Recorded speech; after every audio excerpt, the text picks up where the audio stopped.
Et pourtant, le Père le sauvera, car Jésus croit contre toute espérance humaine que le Père, malgré tout, l'aime, non sans la mort, ni en échappant à la mort, mais à travers la mort, pour une vie nouvelle.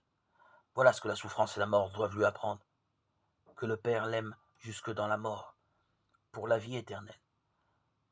Ce n'est que dans la mort finalement que l'homme Jésus a pu apprendre à quel point le Père l'aimait. En cette épreuve sans mesure, au bord d'un tel désespoir, la prière de Jésus a pu prononcer le oui à la volonté du Père. Là seulement, il a pu obéir.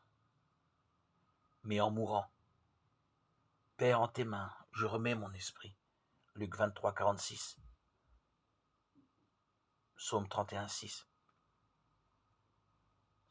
Ces mots sont empruntés au même psalmiste. Ils signifient que Jésus se dessaisit de lui-même, qu'il s'abandonne et se laisse glisser dans la mort.